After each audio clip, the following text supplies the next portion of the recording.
We are going to listen to Mother Teresa this morning and to Wendy. They are going to bless us. And open your hearts. We thank God once again for 3CI. It's an angel church. I think so. 3CI is an angel church, and they are messengers of God, and they are messengers that serve. And that's what we experience, and that we experienced this weekend. We have once again 5 angels from 3CI in our midst. Bless you guys. Here seën vir julle hoor. Julle het mooi harte en ons gaan julle geniet. Okay. So let's stand. Just invite God, Jesus, Holy Spirit, to guide us, to bless us with the word and to bless the speakers this morning. We can do nothing of ourselves. Thank you, Lord, for fruitful ground. Thank you for your ability. Thank you for your anointing. It is you, Father, you, Lord Jesus, Holy Spirit, that we want to exalt. It is your image. It is your character. It is your comfort. It is your nature that mankind's need as never before.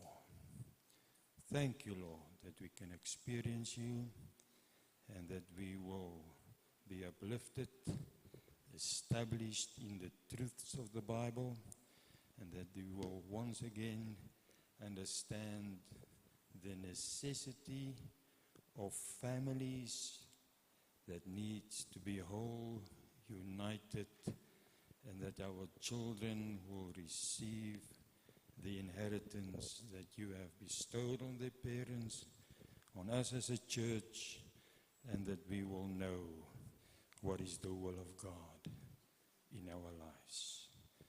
Thank you for your peace. Wonderful peace. Right now, in Jesus' name. Amen. Amen. Thank you, Jesus, that you, Lord, over all. Come and have your place today, in Jesus' name. Amen. Amen. You may be seated. Wow. So, friends, I just want to take a moment, if that's okay, Donnie. I just want to honor my mom. And if you've got you parents here today and you've got children that's gone a little bit haywire, this picture this morning, Jesus hears prayers. Don't give up. Don't give up. My mom and my dad, if it wasn't for them, I wouldn't be serving Jesus today. They didn't walk the walk only, they didn't talk the talk only, they did both. What they said is what they lived. We didn't saw mom and dad behind the pulpit as one person and at home another person. We saw the same person. And my dad passed away about, 40 years ago? 30 years ago, my mom had a prophecy that she and her boys will be on the pulpit together. So you are privileged to have me and my mom ministering together this morning after 30 years of prophecy. So God had you by name. Thank you for coming out, and thank you for... I just want to ask you to open up your hearts. I've listened to this lady and all my life. You're going to be blessed. God bless you. Mom, such a privilege. Thank you, my son. Thank you. All right, I hope I can manage this one. Thank you so much. I just want to say thank you for the privilege of just being here today and sharing with you. I was asked to speak on standing through the storms of life. But I want to say, I think some of you might have gone through much bigger storms that I might have gone through. But I can assure you that we all have the same source that takes us through a storm. And if it wasn't for our source that takes us through the storm, then sometimes it might have turned out very differently. Before I tell my story, I do want to share something that I have on my heart. That when I spoke to Chrissy, I spoke to her once through a voice call when she just wanted to confirm and get a photograph and that sort of thing. And I suddenly felt to ask her, how long have you been in Gateway Church as leadership, on leadership, as leading this church? And she said to me, 21 years. It was on the 8th of February this year. It's been 21 years. And God made something alive in my heart for this community. You know, Ecclesiastes 3 verse 1 says, there is a time for everything and a season for every activity under the heavens. I believe this year, 2025, is a season where God looks deeply into this community. And then she mentioned to me that you guys were fasting and praying for a month, for a week, and that you've already tasted what God has done. I mean, one of your members being filled with the Holy Spirit. So God is moving. So what I just want to do this morning, just quick, just take a little bit of time and just mention to you what I'm not into numbers. I don't, I know the Hebrew language, there's values for everything, but I just went and I looked at number 8, the 8th of February. And the 8th of February means new beginnings, resurrection, and regeneration. You know, God is alive, and He is light, and there's no darkness in Him. Then I went and thought, oh, well, let's go along. 2nd of February. That means a month of unity. Is that not amazing?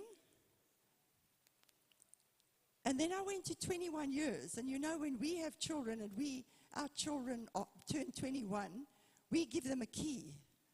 You know, in the old days, I know that I still do that. We used to give them a key, and I gave a key and a Bible, because those two go hand in hand. If you want to unlock doors for your future, you better take the Bible with you. And so that was, what I saw. And then I realized, together when you give that key to your child, there's responsibility, because you now give them the right to make choices over their own lives.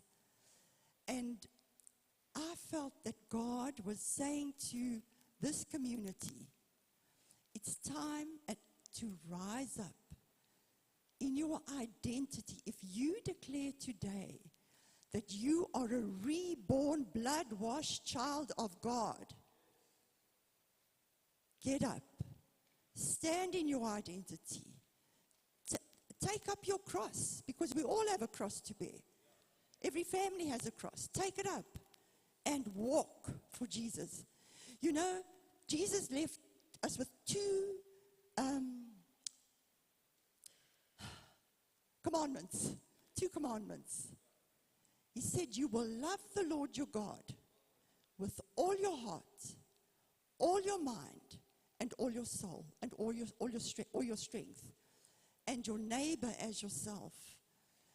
And that can be a lifetime process that God walks with you. It doesn't happen overnight, because we experience life. We live in a broken, fallen world. And so we get touched and hurt and disappointed in this world. But if you stand in the fact that you are a daughter and a son of the Most High God, no one can take that away from you. Never. You can never lose that. You can't. Don't think of getting. Now, be very careful to say this. Everything you do after you know that you're a son and a daughter of God, for God, because you've heard from Him, carries weight. To think that you are going to impress God with what you do to earn his reward. No. Jesus' blood, we've just sung it, was enough. It's only by the blood of Jesus. And then I went and looked at 2025. So 21 talks of its divine completion. Like there's something that is coming to an end and something new. Because God is He's not a stagnant God. He renews and He revives all the time. And blessing and fulfillment. That is what 21 stands for. Divine completion, blessing and fulfillment. And then 2025, seen as a year of double grace and divine redemption, with 20 representing waiting. And that's the difficult part. We need to wait on God. Wait for Him. He does speak. He's not deaf. He hears your prayers. So prayer and God's word go hand in hand. And it also means a year of completing cycles and entering new ones on a time of God's a time of God's abundance and provision, even in the fivefold ministry gifts. So be expectant. Be expectant of what God's going to do. I know we sometimes sing with you, but remember, God's kingdom is an upside-down kingdom. The world's kingdom works the other way around, but God's kingdom is an upside-down kingdom. He takes the least and He makes the most of it. I'll just mention that later, but so I just want you to leave that with you, with Gateway. Take that. Make it your own. You allow God's Spirit to fulfill God's promises. We cannot say and sing that we believe Him and then live differently. Am I doing this thing right? Okay. Right, so that is my heart for you guys. I want to praise you, Chrissy. I want to thank God for you, especially for implementing Bible Recap this year. It's life-changing. I started it 3 years ago, and I was saved in 1976, and have read through the Bible, I think, twice before that.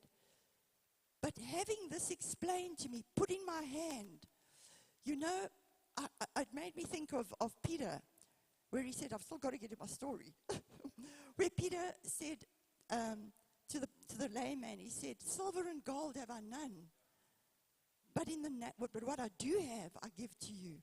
And that's what you've done. You have given a tool to this community to learn to know the God that is the main character of everyone's story. We are not the main characters in our story. God is. And to get to know Him more intimately and to learn about His Word so that we can be light and salt in every dark place. Jesus has overcome for us. Let us overcome for Him now in our walk with God. Thank you. Thank you. I praise you, my friend. Thank you so much. Okay, now, to get to my story. How much time I've got left? 10? Oh, my word. I know this time zone thing, Thank you, Jean. Thank you, Jean. Thank you, Jean. Right. What I want to say is, what I mentioned now. God has a story from Genesis to Revelation. That is God's story. And that story is redemption. We're not going to put that up, hey? Then, can we? Oh, it is. Okay.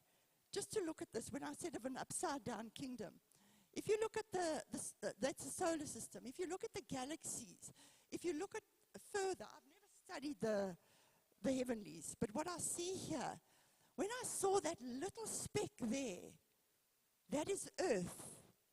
and it's placed in the Milky Way galaxy, the only galaxy that can maintain and sustain life.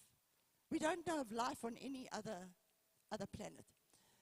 So God takes that speck, and there he puts the crown of his creation, man, to come close and live intimately with us in the heavenlies. When I see that, I think, all-powerful, almighty God, but yet a heart that wants to come close and wants family.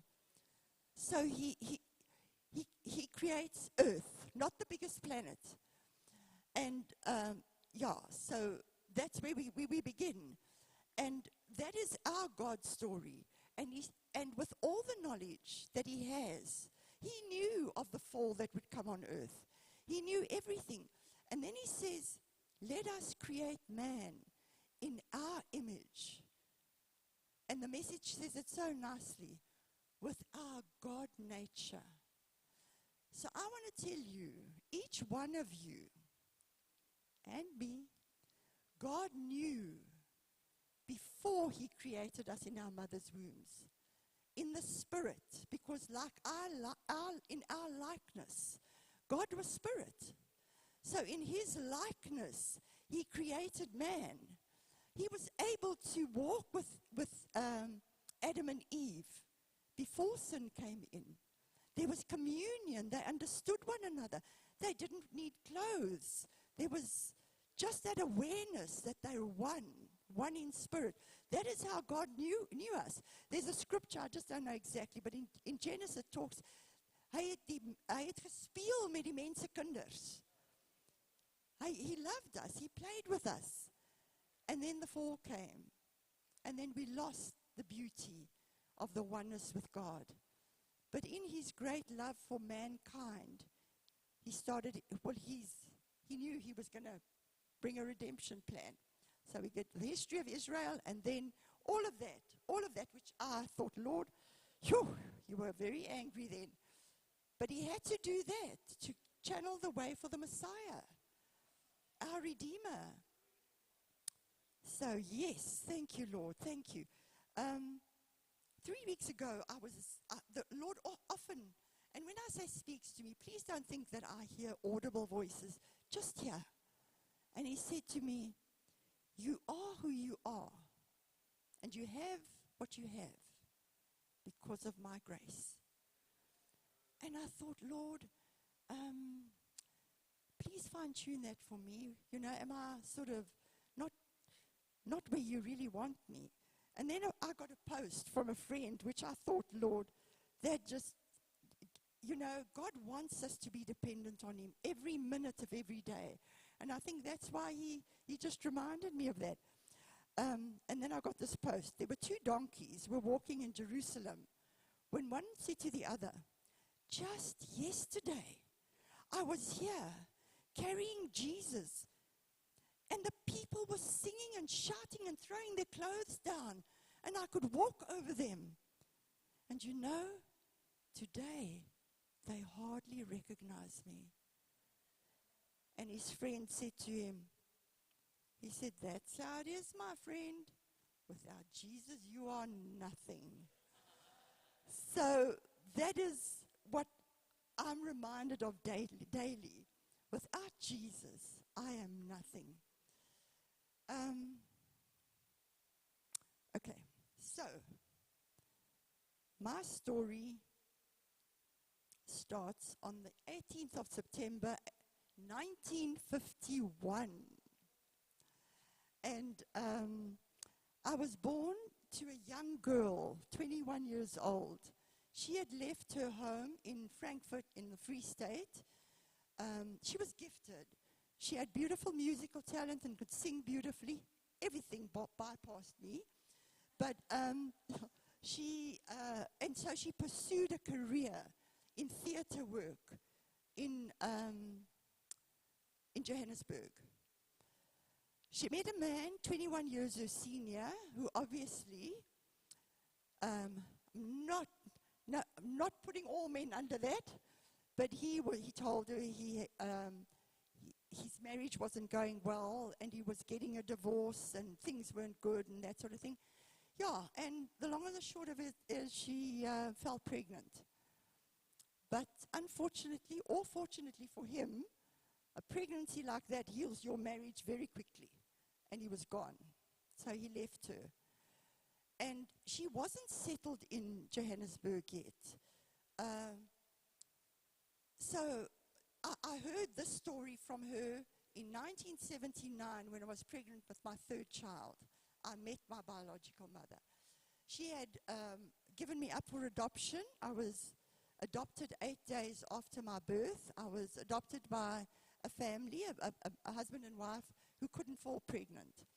He was a mine worker and she was a stay-at-home mom. So I grew up in a middle-class home, and but with lots of love, especially from my mother. And I think, lots of the trauma in one's life, if you have a mother that loves you and shows her love, that is why the word says, hope, faith, hope, and love, but love is the greatest, heals many, many wounds in one's life. So I grew up a very happy child, accepted by my adopted family, never felt like an outsider. But unfortunately, there was a family member. Well, my parents, first of all, let me just tell you, my parents weren't saved. I didn't grow up in a Christian home. I think they were aware of church because they sent me to Methodist Sunday school, and they sent me to, the preparation to become a member in church, which I went through all of that. But it was just tradition, we just go through that.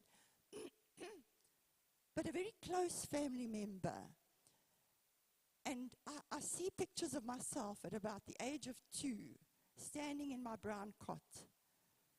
And then I would say, "Waar's my doekie? Waar's my doekie?" So I obviously, and I know for sure, I remember up until the age of 4, there was a male family member that touched me on my body in ways that he should never have. And, I never realized it then, but I think in preparing, I realized that brought so much confusion and concerning trust, concerning love. What is love? You couldn't mouth it. And as a child, you don't mention those things because who do you say it to? What do you say? So there was a lot of confusion. And I just realized that my growing up years and my teenage years, I found it very difficult to relate to the male guys. And I think I had one boyfriend. But then God, in His grace, let me just see, I'm running myself ahead here. I was there. But then, God in His grace, when I was 17 years old, we'd moved to Springs. And the Lord sent Erasmus Peter Smith across my path. And I refer to him as God's gift of grace to me. Because he wasn't saved either. He didn't know the Lord Jesus Christ. But he was a decent guy. I mean, we were together for about 6 months before he ever even touched my hand. And so, he was just my gift of grace. And then I matriculated in 1969. And on the 18th of April, 1970, we got married. And three beautiful children were born out of this marriage. And my eldest is here today. So, God is good. In 1976, Rassie and I, on the same evening, visited an RGS church. Now, my parents who raised me always warned me about these Pentecostals. They do strange things. So, I can just tell you that night, I can't remember the preach, but I just know this Jesus that he's talking about, I don't know. And when the altar call came, we both just jumped up and we went to the back. And I can tell you, both of us got up from our knees and we knew God had called us. And I knew nothing about church. You know, I'd been accepted into the Methodist Church, never went to church again. But I just knew God called us. But I was too scared to tell him. Because just now he'll say he wants to go to college and he's got to do this and that. Oh, and my mother. Because I had such a feeling of gratitude to the parents who adopted me. You know, that I hadn't grown up in an orphanage. I was so grateful. So I wanted to protect them at all costs. Not wisely always. Really not wisely. But you know, this is what I want to say. Our Father, when he's laid his hand on you, you can try and go wherever you like. He's got you. He says he hems you in from the front and the back and all over. He's got you. So, yes, that was our decision. You know, we accepted Jesus and a whole new world opened up to us. We immediately got so involved in the church. I had 2 children at that stage. I had Eugene and I had John. And I can tell you, these little boys just had to move. When mom and dad moves for the church, they have to go.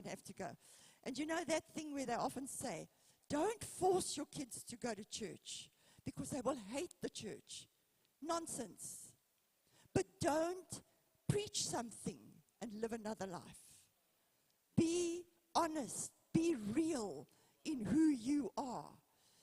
And I'm sure they often didn't want to go, but they had a father that would never give them any reason not to go. So what I said was we walked out of that church that night. My husband, before we had gone in, he took his stompie, shot it away like this before we went into church. We went into church, came out, brand new people. He never touched a cigarette again. He never drank any alcohol after that. Not that if you do use it, that's sin. It was just miraculously such a change within him and me. And we were just on fire for God from that moment. I had an incredible, immediate, incredible love for Jesus. This Jesus that I didn't know. I had one little Gideon's Bible, a New Testament, and I devoured it. I couldn't read enough. I couldn't find enough. And everyone we got hold of, you know, you had to now accept Jesus. You know, you just force it on everyone. So those were, I would say, things that I went through as a child, but didn't experience it as a storm at that time, because I believe God's protection was there. He was there when all this happened. Right, in 1982, now what Rossi had done, he had gone out of school at grade 11 because he was a qualified electrician, with a very well qualified electrician, you know, wireman's license and all that sort of thing. So when he realized that if he does want to go to ministry, he'll have to go to evening classes and get his matric and then prepare himself. So he did that. And so in 1982, he came home from the school. He didn't go back on his trade. He went to a high school, a technical high school, and he taught his trade there. And he came home and he said, you know what? I don't think I can do this teaching thing anymore. I'm tired. And I said to him, you know what I think you must do? Just go and prepare yourself and let's go into full-time ministry. And you know what he said? It was so gracious. He said, you know what? That same night when Jesus called us, God spoke to me. And I said to him, Lord, when my wife comes and says, we must go, I will know the time is right. So he waited, and yes, so we went, he prepared the 3 years, and then obviously, you know that we were placed, like Chrissy and them, this was our first church that we pastored in. And what I can tell you here from my side, I thank God for my husband. You know, the leadership, church can be very hard sometimes. They quickly let you understand you're not the couple that we wanted here. We wanted another couple here, a much older couple. They clearly made us understand that. But you know what? We weren't here for the church as such. We were here for the people, but for Jesus. God had placed us here. So that didn't move him at all. And, you know, you have a chairman, is it? When you have a meeting, a chairman, and you have a vice chairman. A vice chairman. And in one meeting, the vice chairman then really made us understand, you are not wanted here. And my husband just ignored him. And he said, I don't quite know how the conversation went. And then he said, he thinks he's going to resign. And my husband moved a piece of paper and he said, there it is, brother, sign. You can resign. And he did. He resigned. But that was the best thing that could have happened, because you know that same brother became our greatest supporter. You know, it's just a thing that the devil sometimes, remember, our battle is not against flesh and blood, but against principalities. The devil had just gotten hold of this guy that, you know, it's got to be this way and it's got to be that way. But we have to follow God's way, no other way. So that was our experience, but by the grace of God, we were able to build a mission church in, what you said, Tonga, hey, Eugene? Yeah, Tonga.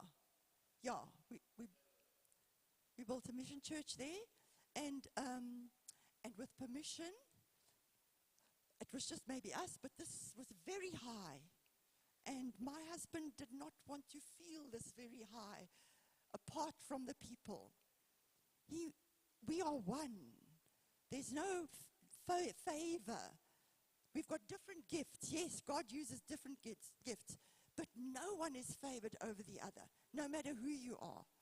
So we got permission from the people who had built it originally, and we were able to take it away, and that was something that from his side. From my side, I met a most beautiful friend from the Inge Church. We became friends. And we together were so hungry for the things of God. We would go to a little hill just outside. It was a little kopiki. And we would sit in the car and we would start praying. Our first experience of intercessory prayer. We prayed over the people. We prayed over the churches. We prayed over whatever we could think of. And especially her husband at that time, because he was in the balance. She was so hungry for things of God. She'd been baptized. And he wasn't. We prayed him through the baptism waters. So he was baptized as well. And then also, God also laid a specific incident in the town on our hearts. A hotel had just opened up. And there were young girls from the Cape who came to be waitresses there. And the Lord just laid them on our hearts. Now, you know, she's the doctor's wife. I'm a pastor's wife. And the Lord sends us into that hotel weekly, into the lounge. We go and drink our cool drink to make friends with the girls. Pardon? Ooh, can I go? Okay. To make friends with the girls. And it took time, you know, to build relationship with them. And then we took them to your home, and we started a Bible study with them on a weekly basis. And by the grace of God, he saved a couple of those girls. And we learned at one point that hotel was illegal because there was no liquor license there as yet. And you know, that never came through. So these girls had to go back to Cape Town. But you know, also with the knowledge that it was God who saw those girls. Let us just get Jesus in their lives. Then they can go back. So, wonderful experiences here. And 2 years into our time here, we were called back to the church where we were. And I did feel, I felt sad. I thought, Lord, did we do everything that we needed to do here? But when this beautiful friend of mine told me of what is being implemented in the home groups here, I knew if we can just understand our wonderful Father through His Word, stick with His Word, dan is die Kaap Hollands. And so we went back at the beginning of 87. We went back to Springs, but also, even if I doubted whether it was the right time, it was God's time. Because 2.5 years later, my husband passed away. And my first thought was, Lord, my children he was 18, still in the army, John 14, and my little girl was 9. And my first words was, as I walked out after him, I said, Lord, hoe kry ek die 3 kinders groot? But you know what? God is faithful. And He took us through that storm.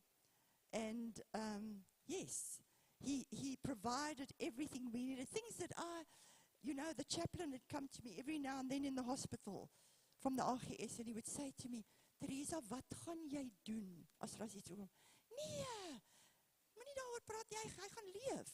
Till the night before he died, I believed with all my heart that he would live. But God provided. God had provided. My brother-in-law was a financial advisor, had made plans. I never worried about money or whatever. And God just provided. We got a home. The kids went through, just Eugene did his own studies through business management. But the 2 kids I could put through college and theological college. And so God is faithful. When we are not faithful, when we don't understand, He's always faithful. Right. And as Eugene said, my standing here today, I don't know if you all know Pastor Frans du Plessis. Yes. One day, when we moved to Durban, and I just quickly want to say, he mentioned one evening when I went out for prayer, he looked me in the eye and he said, you are still going to minister with your sons one day. Now, this is 30 years ago. And this morning, this is a prophecy that is just, even if it's just this once, which is great. I can tell you the stress, which is great. I can tell you this once will be good enough for me.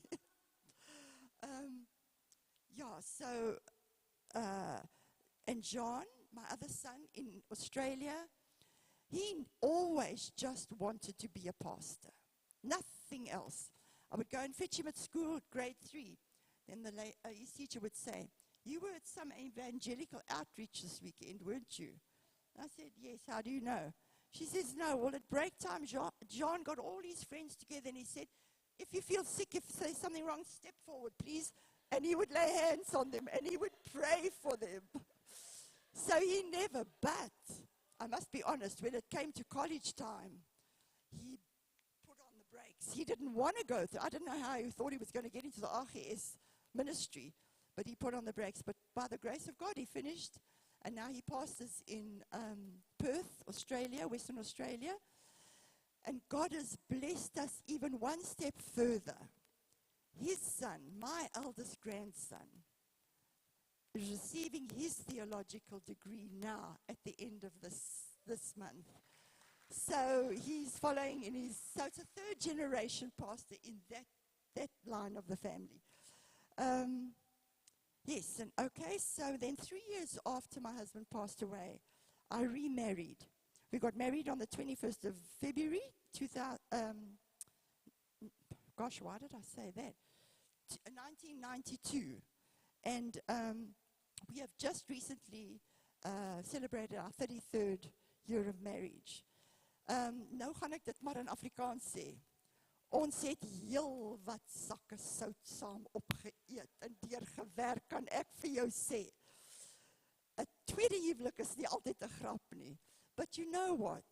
2 different people And by the grace of God, He's changing. And just always remind yourself, God is busy changing my nature to become like His. And the word says it's the kindness of God that leads to repentance. He doesn't keep whipping us all the time. It's His kindness that reaches us. So that is something that is not always easy to practice, but we have to. We just have to let go and allow His Spirit in us, because out of ourselves we can't either. We need His Spirit. And that is now basically my story. Storms come and storms go. Dis mooi in Afrikaans. Hy sê storms het gekom en storms gegaan. Maar deur sy genade en het ons geloof in God se storie bly staan. Baie dankie dat ek dit met julle kon deel, hoor. Just wait here, Mum. Donnie, can I ask one or two questions? So when I, as a young boy, went off the rails a bit, Mom, what did you do? I prayed. And I prayed. And I prayed. Is there anything that you could say to me that would have brought me back? Not at the time.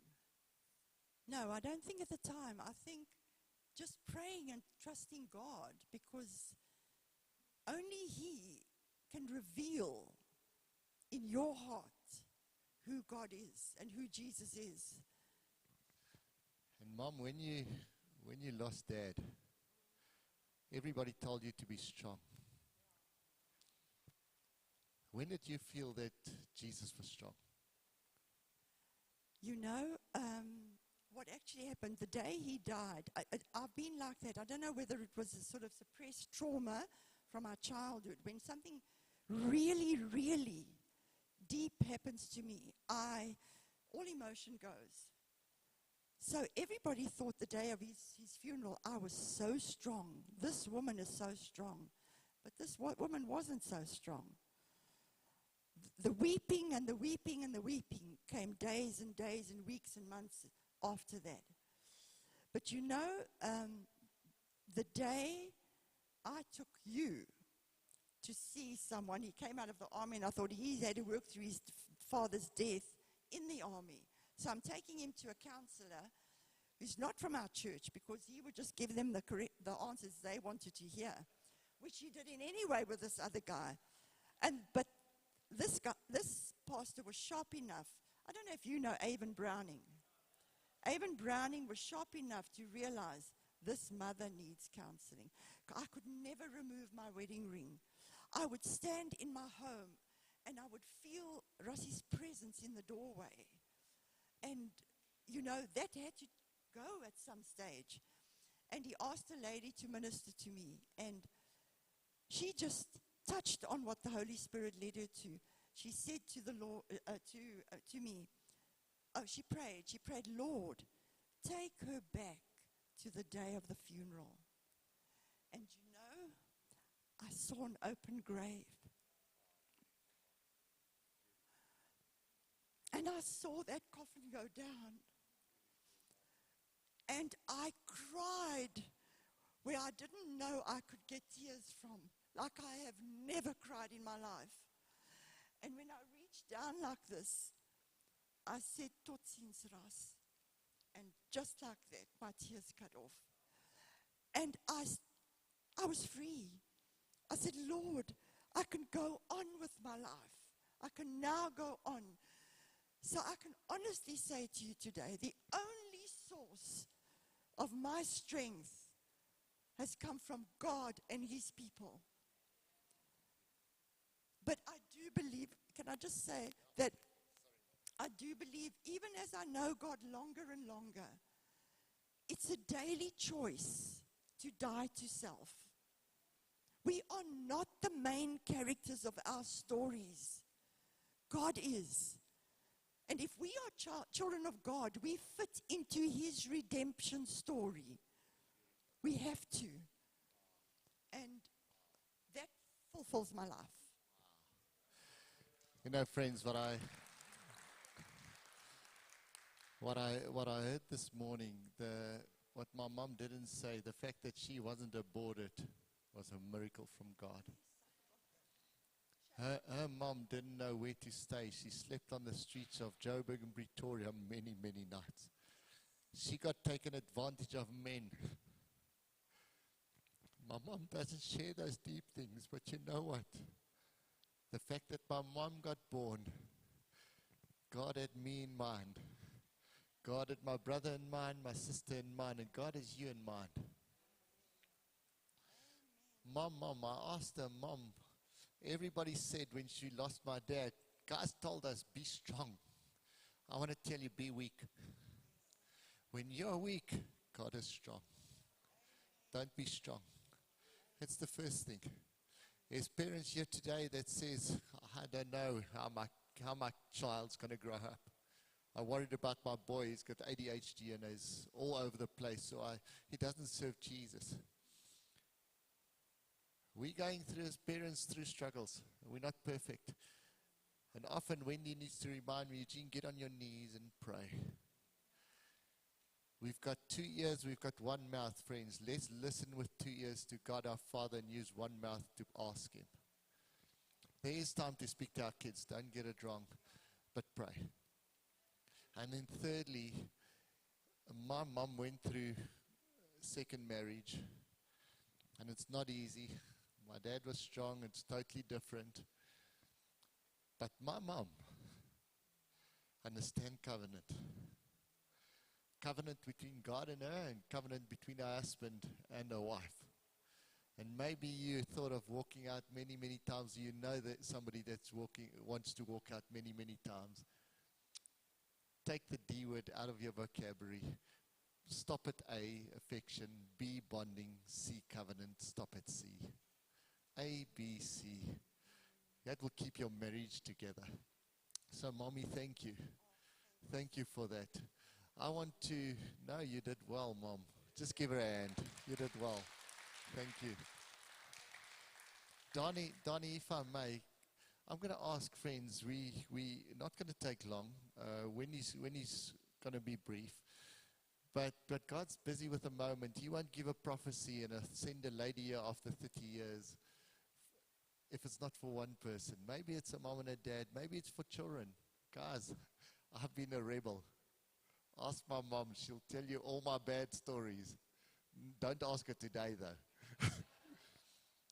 But you come to a point where you grow up in a Christian home, and then you go to the army and you lose your dad and you follow your own ways. And Jesus, through the prayers of a mom, brings you back. There's a stage where I lost every single thing. I had to go back and stay with my mom and my dad. And they took me back as if I never left home. And I got restored. So I want to ask you, there's going to be a song that's playing now, just for about 2-3 minutes. We're not going to pray with you. If you need prayer, that's fine, but we're not going to create that. You've got an access to the Father God like I've got access. He's our Father. And I want you to now, at this moment, bring your request to God. And if you don't have a request, you don't even have words, just say, Father, here I am. I'm broken. Maybe you had reason to walk out and you didn't. It's God's grace. Just bring it before Jesus. Put it on, please. Mom, thank you. Shared beautifully, vulnerably. You created a moment. Let's just open our hearts, friends. If you want to open your hands, if you want to just be quiet before God. How many times can you hear the same lie before you start to believe it? The enemy keeps whispering to me. Swear these days it's all that I'm hearing. I used to know who I was. Now I look in the mirror and I'm not so sure. Lord, I don't want to listen to the lies anymore. The truth is I am my Father's child. I make Him proud and I make Him smile. I was made in the image of a perfect King. He looks at me and wouldn't change a thing. The truth is I am truly loved by a God who's good when I'm not good enough.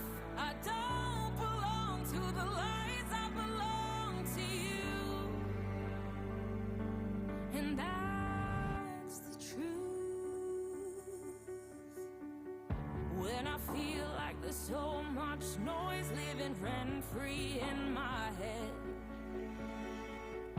Heaven finds me in a still small voice, and it sounds like grace instead. You remind me who I am when I look in the mirror and I'm not so sure. Lord, I don't want to listen to the lies anymore. The truth is I am my Father's child. I make him proud and I make him smile. I was made in the image of a perfect king. He looks at me and wouldn't change a thing. The truth is I am truly loved by a God who's good when I'm not good enough. I don't belong to the lies, I belong to you. And that's the truth. I know who I am, 'cause I know who you are. And I hold your truth inside of my heart. I know the lies are always gonna try and find me, but I've never been so sure. The truth is I am my Father's child. I make him proud and I make him smile. I was made in the image of a perfect king. He looks at me and wouldn't change a thing. The truth is I am truly loved by a God who's good when I'm not good enough. I don't belong to the lies, I belong to you. I belong to you, and that's the truth.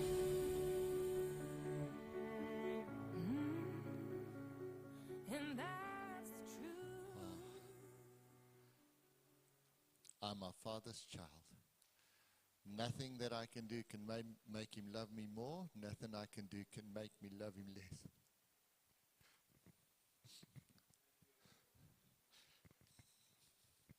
I don't know why I just look at you, Bob Rakes. What's your name? So, Father God, thanks for Renata. Thank you what you're doing in this precious lady today. I don't know why you highlight her, Father, but you know, I pray that you will lavish her with more of you. Lavish her with more of you like never before. I pray for her husband, Father. Lavish him with more of you. Just lavish him today. You crushed your son for us. I pray that you lavish him today. Thank you, Father. Thank you for Renata. Thank you for her husband. I pray that you'll wipe the tears from their eyes, King. I pray when they read your word and they read a garment of joy for a spirit of heaviness, that you will bring praise into their hearts like never before. I pray, Father God, that their past will not hold their future. Their past has got no hold in their future, King. Thank you, Jesus. Worship you. Thank you for this precious couple, King. Thank you, Father. Thank you for our time together today. And Lord, we spent a couple of moments together, but won't you continue to minister, Holy Spirit? Remind us of this morning that you bring a 73-year-old lady 40 years later back, because your promises are true and amen.